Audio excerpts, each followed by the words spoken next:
Okay, thank you for tuning in, everybody. And this is a talk about becoming an architect in the age of climate emergency, and was first put together for a Bartlett talk to year out students in October. But I've sort of developed it, and it feels like the right time to talk about this stuff more. So I'm just going to keep going.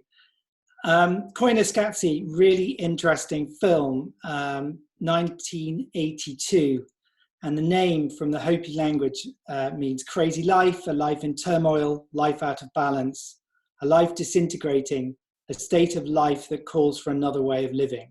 And I think particularly that last definition is extremely relevant to the questions that we're asking ourselves right now. Here are some stills from the film, and I would really recommend you have a look at the film because it's incredibly prescient. And look, there's even the demolition of modernist tower blocks there, which many people called one of the signals of the end of modernity. More of that later.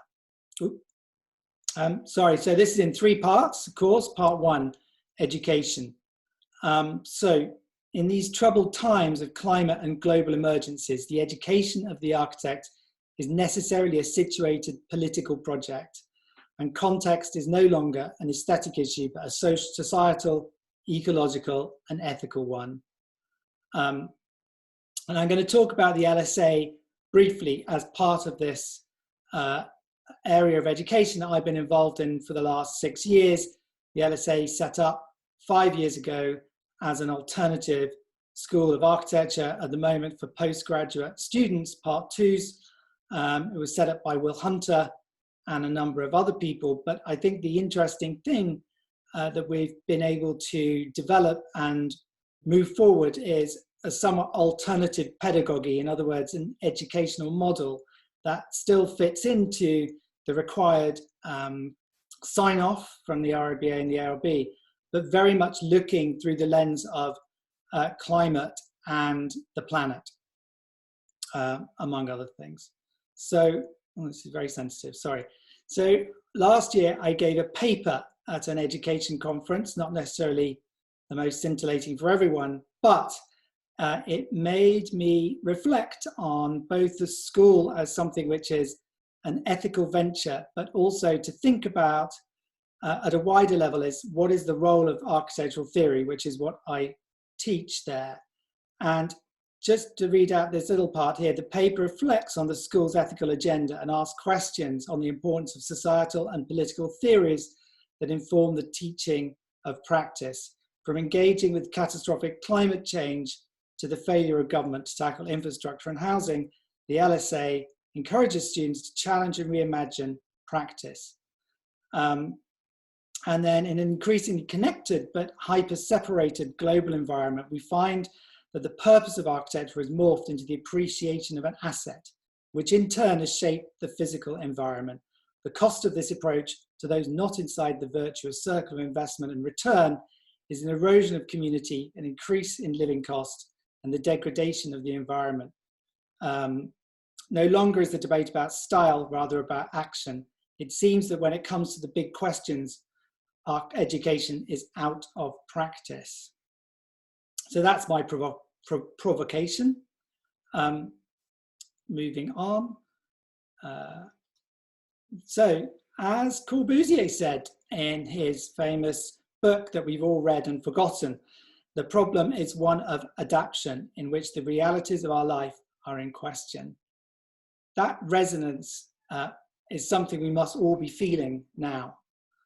And even to the extent that his chapter headings, Eyes Which Do Not See, again, I think we're witnessing a time when there are many eyes looking the other way and many eyes not wishing to stare the future straight ahead. And these are things that both as practicing architects and as students, we have to set our sights on and be very clear about what it is we're seeing. So despite scathing criticism, form is still the single most celebrated architectural feature of the discipline. This came from the introduction of a book by Doina Petrescu, and here's my rather fun example, Zaha Hadid's education building in Hong Kong, the Polytechnic for Design. And this isn't my photograph. It's a bit too good. This is my photograph when I went to see it. And I think that it demonstrates in so many ways the problem of architecture as object, the design of building, which is somehow so perfect from a distance and on a CGI. But when we come to it, the way it's put together is definitely not made by robots, it's made by hand. And I think it demonstrates the lack of resilience and the way in which architecture has fallen in love with the form. And it's so divorced from the way that other ways of making buildings. And really it invites a whole series of questions of how you might fix this building. What are those gaps for? And what is this kind of shell that doesn't quite fit? Today and now, the UK architects declare climate and biodiversity emergency. So what we're seeing is an increased interest and renewed sense of action and the requirements for architects, not just in the UK, but to join in with a much more global movement to not only declare this emergency, but to figure out what that means in terms of action. And on the streets across the world, we've seen groups, particularly Extinction Rebellion, who are making very public and very designed interventions into civic life in order to raise consciousness, but also to affect change. These two mini little headlines that I took from my phone last year, but show the very different reactions, and we get the White House undercutting evidence of climate crisis on the same day, I think it's the same day, certainly same week, as Ethiopia is trying to plant trees to tackle the climate crisis. So very much a range of different actions. And this risk heat map is something we may be familiar with, and is something that we talk about at the LSA, which is the way in which these kind of global continents and stress points are mapped out here. It's quite hard to figure out exactly what this means, but this is another map which I think is particularly interesting today. So this is a global risk interconnection map from 2019. And if we look at all the things that are in this web of connections, the spread of infectious diseases is here. It's a fairly minor note on this map, but if we actually look at how it's affected the food crisis, water, energy price shock, urban planning, collapse or crisis. So in other words, there's a whole series of things which were not necessarily thought about when this was put together. But what we're seeing now is the interconnectedness of our fragile system. And I think this is something we need to consider and hold moving forward. So back to the LSA, the 3 Ps, the planet, thinking about what is going on. Naomi Klein is extremely clear in her book, This Changes Everything, and says, in a world where profit is consistently put before both people and the planet, climate economics has everything to do with ethics and morality. Because if we agree that endangering life on Earth is a moral crisis, then it is incumbent on us to act as though it is. And I think it's this bringing together the fact that our acts have an ethical and moral position vis-a-vis climate change is super important, as is the politics that create that environment. And again, this isn't particularly clever, but back in 2014, Trump calling global warming an expensive hoax is clearly an act of major sabotage. And then moving on to people, I quite like this photograph. This is this rather brilliant urban community farm in Hackney, but really it's the pictures behind, and you know, the ways of living, the stacking up of the boxes versus this much more people-orientated space where you can see there's a whole series of activities going on that creates a community. And perhaps we could say that climate change is not just a pollution issue. It's an indicator of how our human psyche and culture have become divorced from our natural habitat. And in turn, this could be understood as the end point in the project of modernism. I'm not sure if anyone's read this book, but The Uninhabitable Earth, Life After Warming by David Wallace Wells starts with the rather chilling introduction when he says, this is much worse than we think. Now, this book was written last year, and in many ways, books like this are not just science fiction. They are pieces that are trying to unpack and explore the belief that climate change is happening now. It's not something that is in the future. It's something we're living with, and we have to take on board the seriousness that will, how that will affect our whole world. And going back to Corbusier, this vision of utopia is perhaps part of the problem.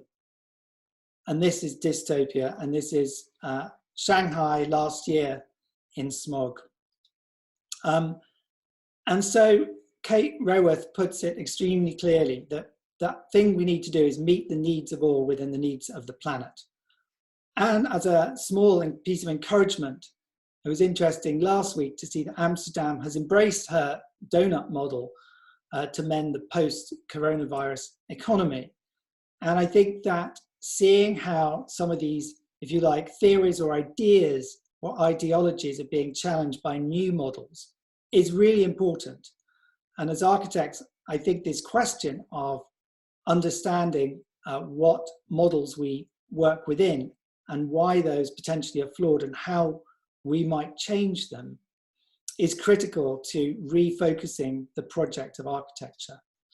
So for our students, we ask them to be research, question-driven practitioners. And this quote from Kester Rattenbury, I think, is also important, where she says architects need to give their tacit working design methodologies a voice. This involves stepping back from design and looking critically at what they do, articulating their particular ways of working and analysing their tactics. In other words, not only is it about being transparent, but not focusing solely on the question of design and aesthetics, but actually the how and the what they're doing. In other words, the purpose of architecture. And one of the things that at the LSA we asked students to do is write a manual for the practice that they're working in, because they work 3 days a week in their first year. And these are the questions we asked them to unpack. And these will probably change this year, but next year academically. But what motivates practice? So what is the DNA of that practice? What are the challenges to the 21st century architect? What is the position of the practice on questions of ethics? What is their attitude to technology and technical challenges? How are they actioning climate change?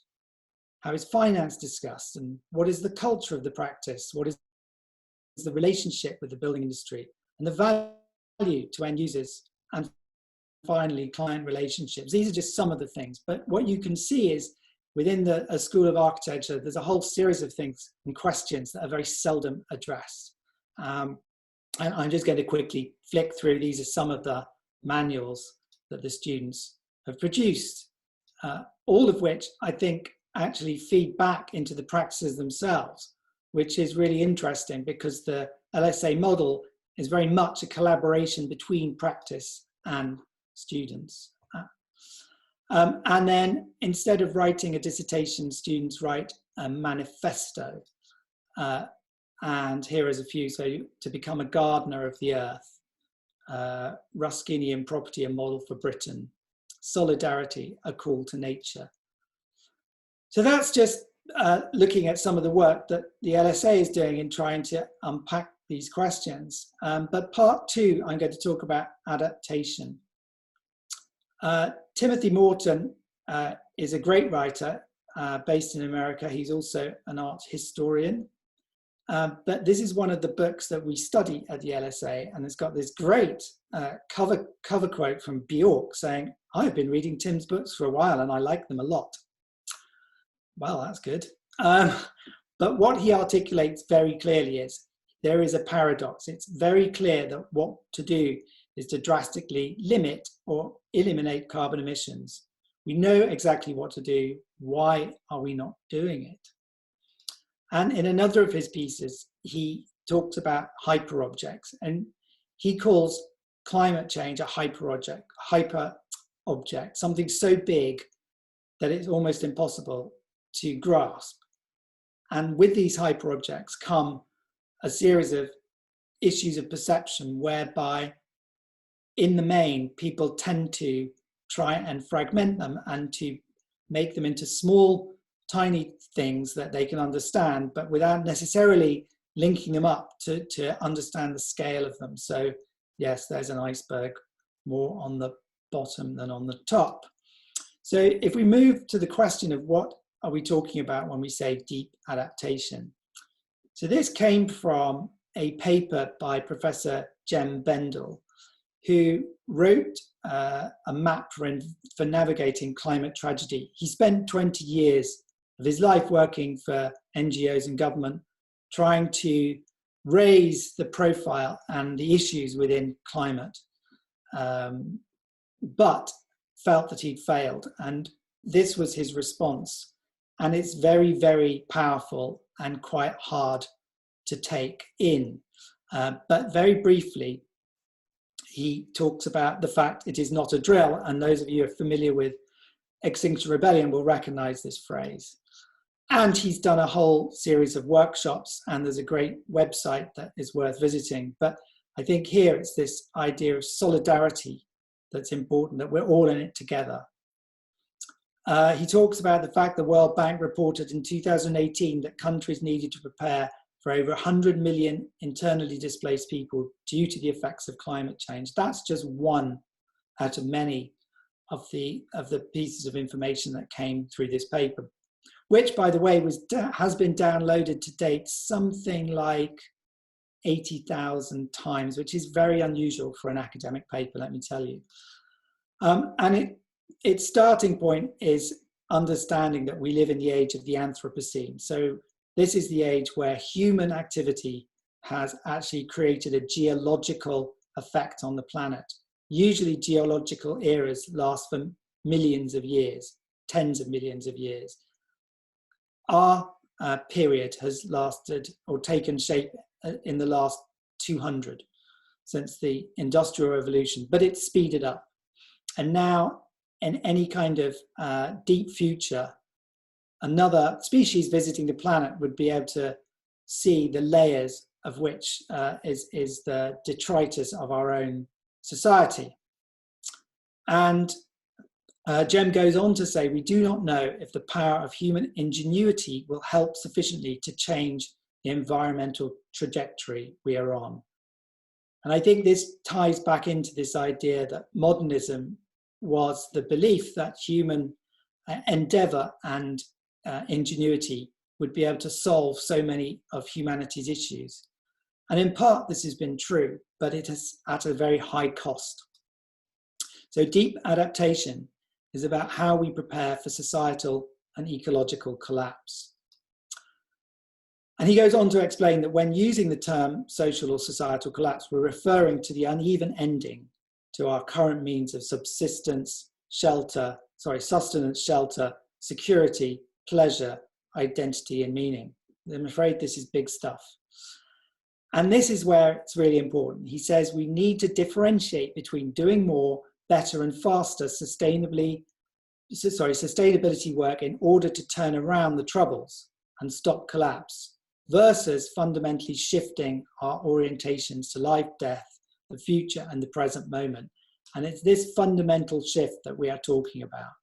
And he has 4 R's: resilience, relinquishment, restoration, and reconciliation, where resilience is the capacity of a system, an individual, a forest, a city, or an economy to deal with change so as to survive with valued norms and behaviors. And I think it doesn't take a genius to see that that is very much a period that we are living through.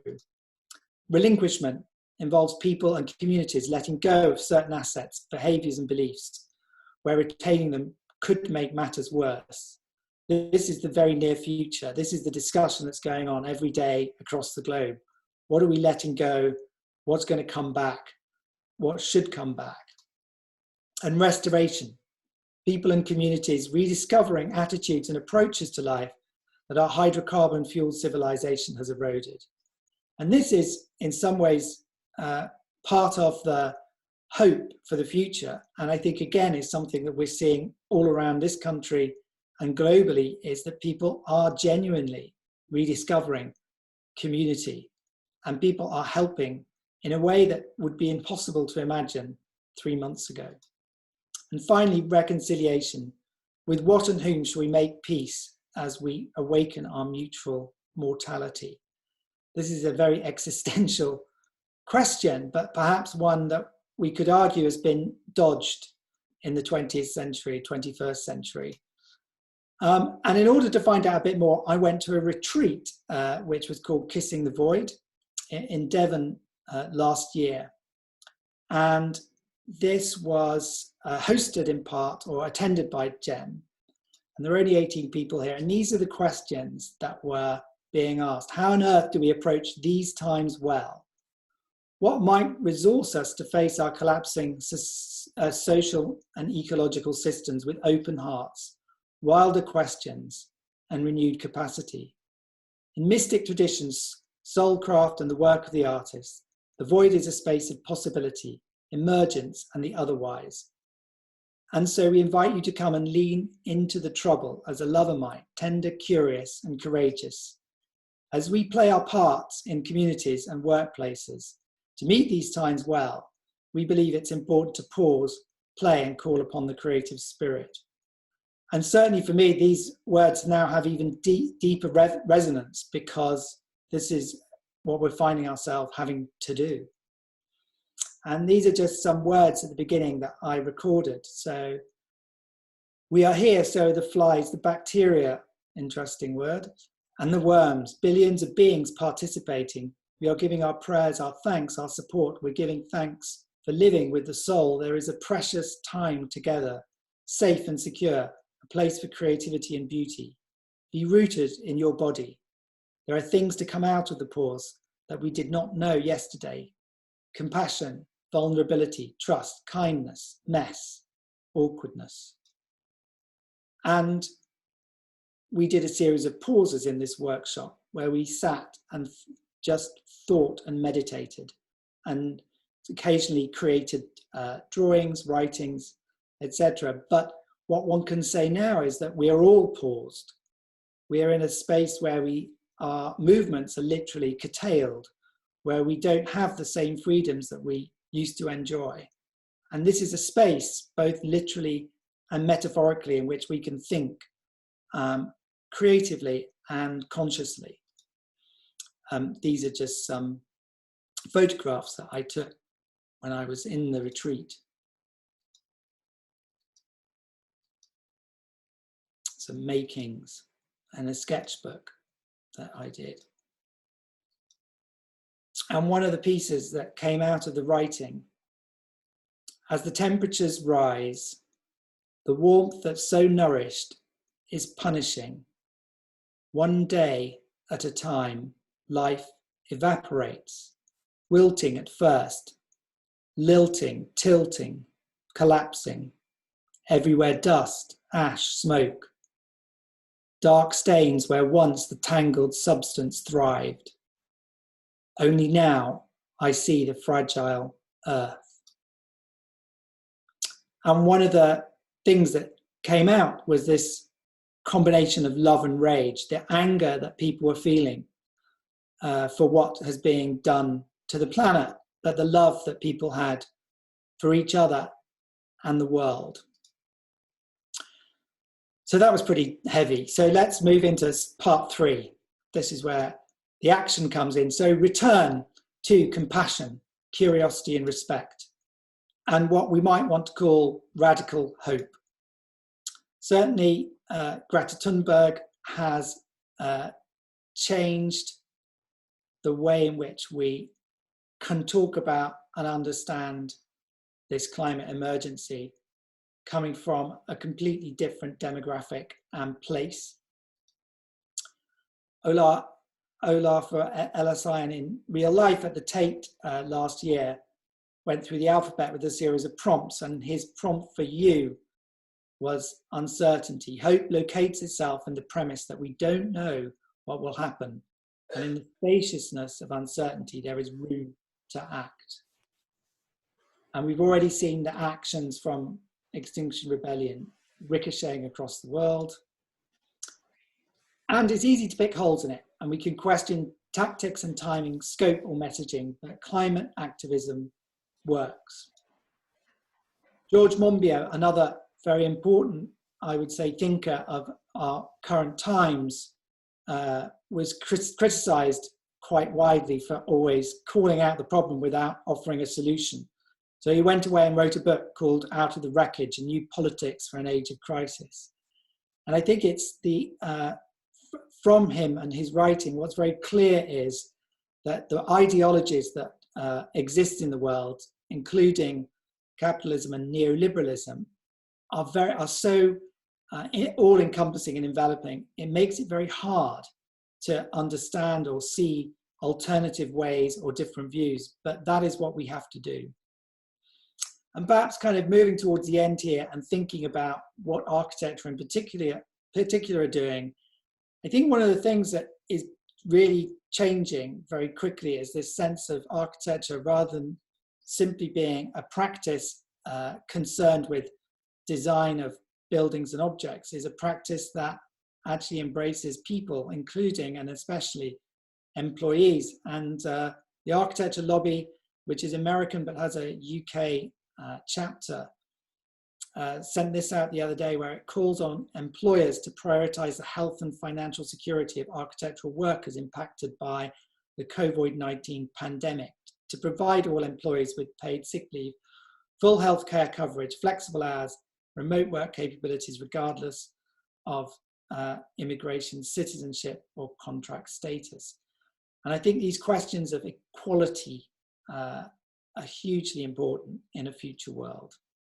Also, the union, United Voices of the World, has an architecture area in it, or again, a chapter, and their aims are to create a supportive community of architectural workers who collectively take action in a national union, to ensure everyone who works in architecture is properly compensated, fairly treated, and secure in their job, and to actively campaign to ensure architecture has a positive impact on wider society, both socially and environmentally.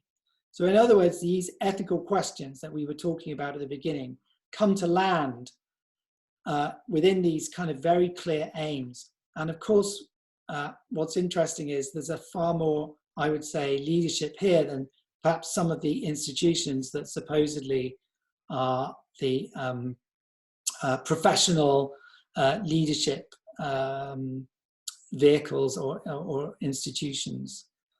And I think one of the prompts now is to really consider the impact of coronavirus on climate change. And probably most of you have seen this, but there is obviously a huge amount of there's a huge reduction in CO2, and as these maps in China show. And if perhaps one of the things we can reflect on and hopefully feel is the sense in which this slower pace of life, this decarbonized moment in time, might act as a catalyst for thinking about the future. And the very last thing I have to say at precisely 1:30 is, in the future, architecture now has to engage in the ethics of care, create massive change. We have to relearn, replan, and rethink our purpose. We need to be empathetic, and we need to engage inclusively. We also need to engage politically and societally. We should design for the planet and reconnect collectively. And so, going back towards a new architecture, it's not going to look like this. But I do think that Corbusier, in a very different context, had anticipated the way in which the speed of change, when he says all the values have been revised, there has been revolution in the conception of what architecture is.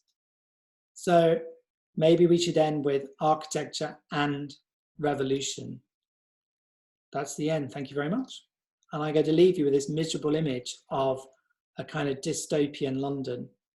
And I think we have time for some questions or discussion or whatever anyone would like to do. Thank you. I'm muting everybody so we can have a quick round of applause.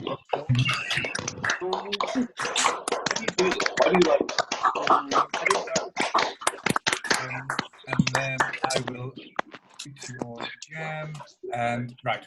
Amen. Okay, we were in business. James, thank you so much. I mean, there's, I guess, I'd like everyone to pitch questions in the chat box. Sorry, let me mute everybody again.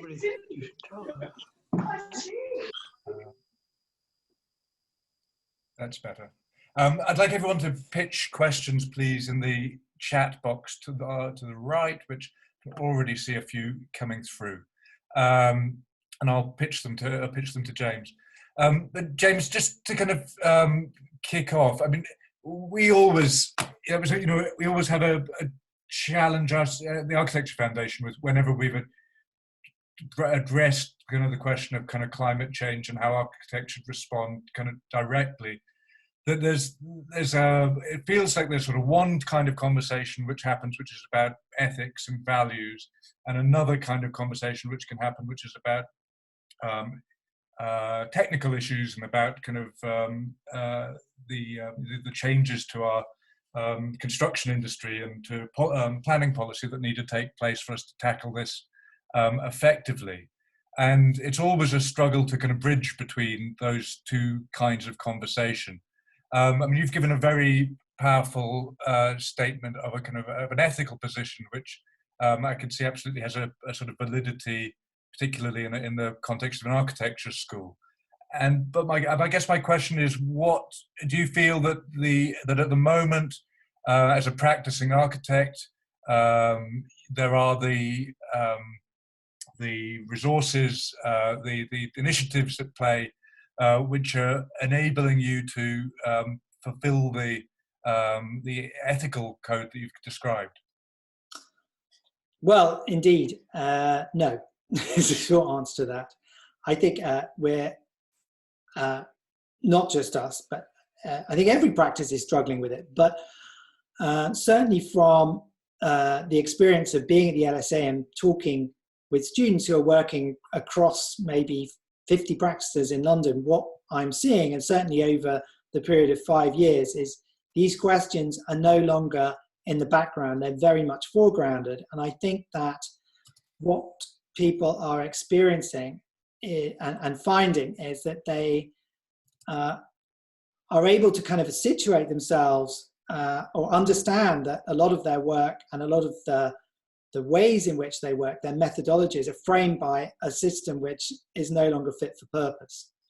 Whether that is the planning system, whether that is regulations, etc. And we can't necessarily rely on that. So I think that a lot of people are bringing their own entrepreneurial thinking and going above and beyond, for instance, what is seen as being, for instance, the sustainable norm for a project, and offering much broader and more radical solutions. And I think it's within that kind of creativity and kind of breadth of understanding that I think architecture has at least some kind of chance of influencing the pathway forward. But it's definitely a challenge, and that's why we talk about the role of the political, because unless you understand the levers of power in architecture, it's very unlikely you're able to affect change, and therefore we have to challenge those levers of power. Okay, now we've got first question up from, if I can unmute him, from Tom Bennett. Tom, are you there? Hi there, yes, hi. Yeah, thank you, James. A lot of that really resonated with some of the thoughts that I've been having as well. And I'd absolutely recommend that everyone checks out the Architects Climate Action Network as well. So my question was around neoliberalism, because it feels like with the rise of that as a kind of all-encompassing dominant ideology, the professions have sort of abandoned their engagement really with social and political concerns.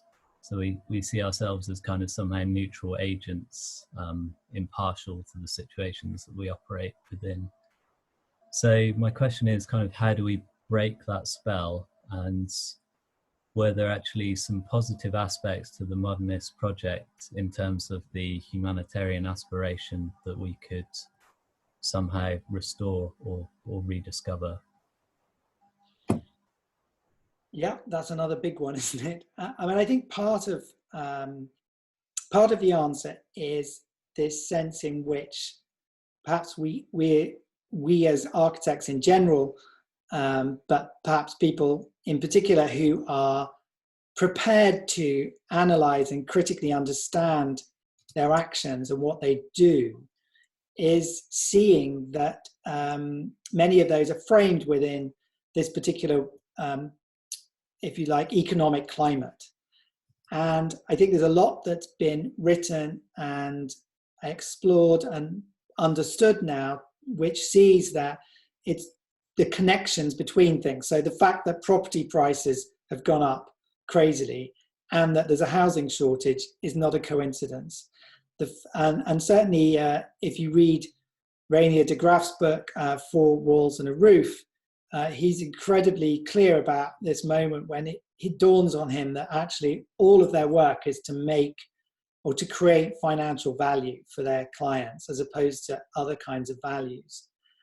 But at the same time, so I wouldn't write off all of, if you like, modernity as a project of just financial gain. But I think the bigger question is recognizing that we have to move into a different way of working. And that is showing itself, it's sort of popping up all over the place. So whether it's this sort of incentive to understand that existing buildings are valuable in terms of their resource and their materiality, and therefore we shouldn't be knocking down lots of things, to questioning the role of the master plan, to figuring out technologies that are not necessarily high tech, technologies of repair, technologies that do not necessarily move materials across the planet. So I think there's many ways of addressing it. And I think that what's important is not necessarily to always beat yourself up to say you haven't done everything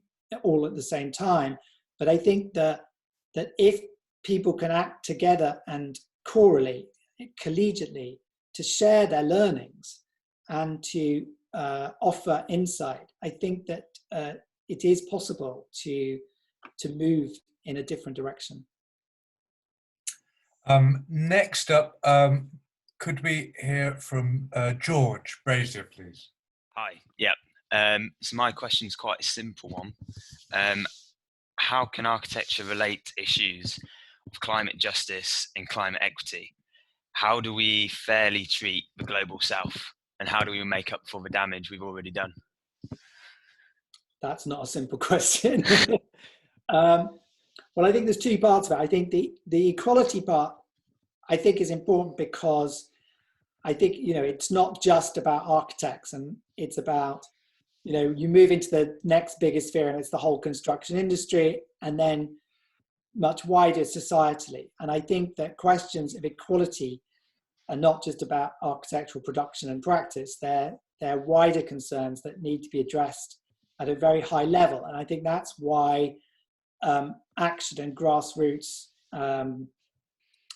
if you like, positioning is really important, because that is one of the ways in which change can happen. But in terms of the idea or understanding the difference between the global north and the global south, personally, I don't necessarily believe in the question of reparations necessarily, as some people frame it.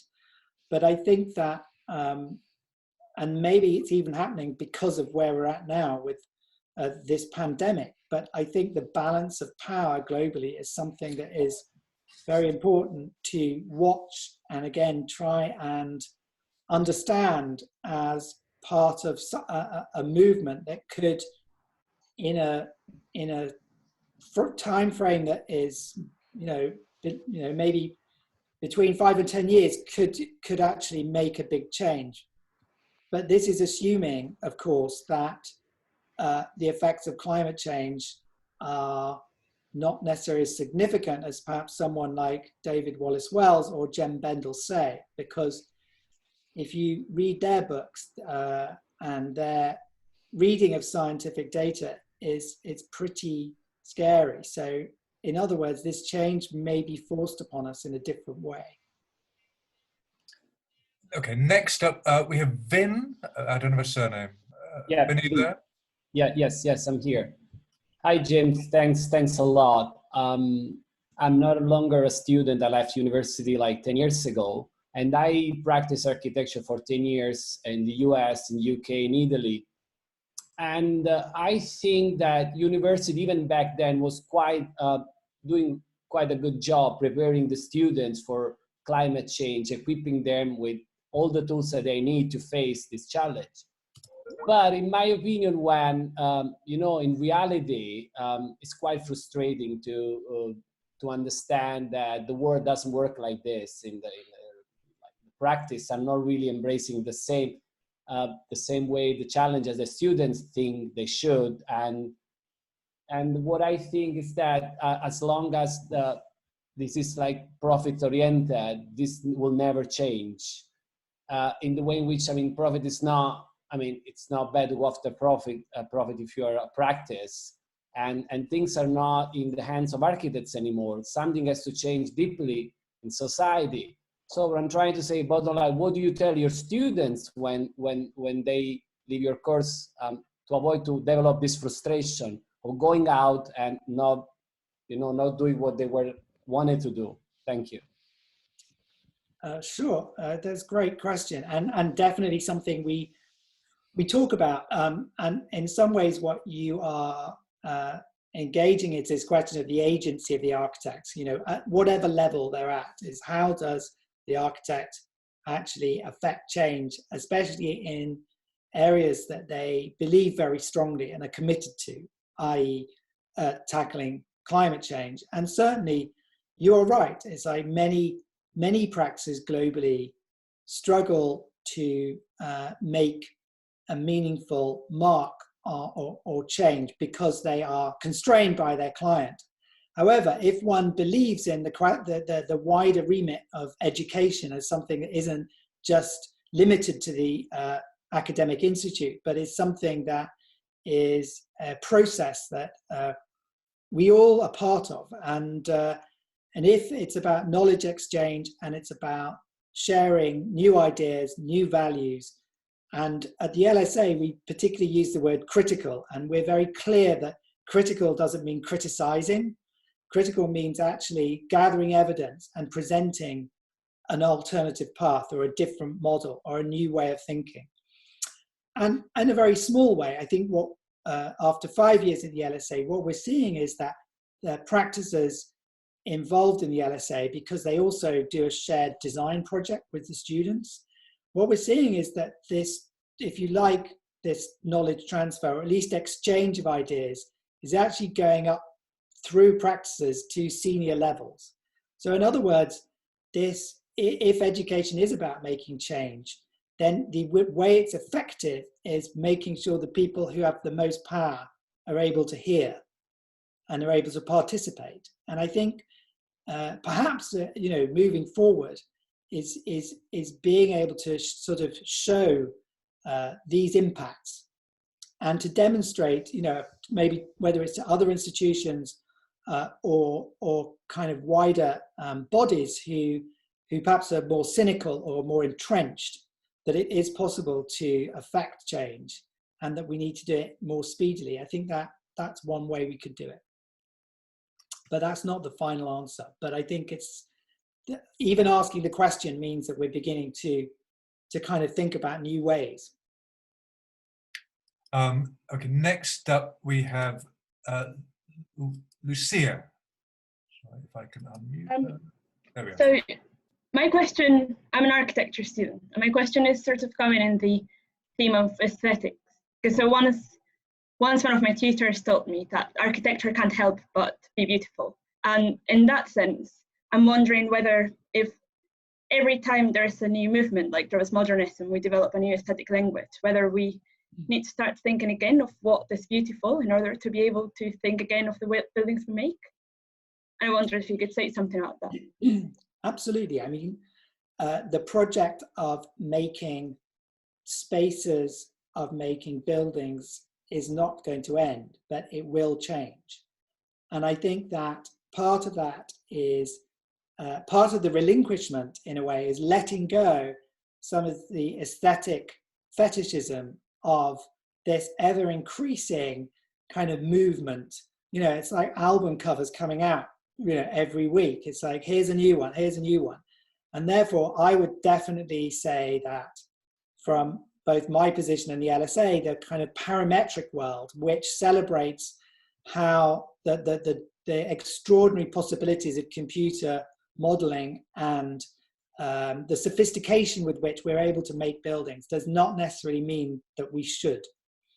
And so I do genuinely believe that a return on, you know, without a nostalgic sense, but a genuine sense of looking for materials which touch the earth lightly, looking for ways in which the act of disassembling architecture and being able to reassemble it is going to be something which demonstrates that we are valuing our resources, our materials. We should not be putting anything back into landfill. And so I think that will fundamentally, as an approach, create new aesthetics. And they may be ugly in some ways, according to normative thinking, or they may be, it might be that we are moving towards a patchwork city, that we're moving away from this idea of where modernity is synonymous with newness. We may have to accept that things age, but we design them to age well, and that they become part of a much more natural, you know, urban ecology, rather than a series of objects on a field of man-made concrete and tarmac. So yes, looking forward to seeing the project. Thank you. Orbok Sandor, are you there? Yes. Well, in fact, it was the same question which was said before. And I was once asked, I'm an architect and I've been working for 10 years or something. And like I already see that a real estate pressure is always driving prices pretty to an efficiency, and how can things get even more efficient, which is mostly synonymous with sustainable, when already everything is pushed to the limits. Like no one investor will build a residential building which is will not bring the most profits to him. He will eliminate every costly thing out of the building just to save more money for him. This is a different input, of course, but the thing that they build this in an efficient way is there. I mean, to a certain extent, you know, there's always been, you know, whatever period of history you're in, you know, for most, you know, non-monumental projects, the question of what is value, what is valued, and who's paying for it is important. I think what's different now, and it is perhaps a moment to kind of reflect on the fact that buildings, particularly in the global north and in the UK, there's some extraordinary statistic that says only a very small percentage, and we're talking single digits here, are actually buildings that are designed by architects. The rest are projects that are put together through a series of components by people who, to some extent, know what they're doing, but within a very limited framework. And in some ways, one could say that the problem of building is that it's become reduced to a series of components that one can purchase and put together. And really the problem comes down to the fact that those components themselves are problematic. They're made of plastics, they're the wrong kinds of materials, they don't have longevity. And so tackling that, which is again, is a huge thing, but it doesn't mean that there aren't replacements and there aren't alternatives. And it might be that that's where things like legislation have to step up. And it's certainly true that in Scandinavia, the quality of building, whether it's by architects or non-architects, is much higher because there's much clearer legislation about what can go into a product. So that's a different way of thinking about it, but certainly one that I think is incredibly important. Thank you, James. And thank you everybody who's contributed over the last hour. It was kind of fantastically engaging.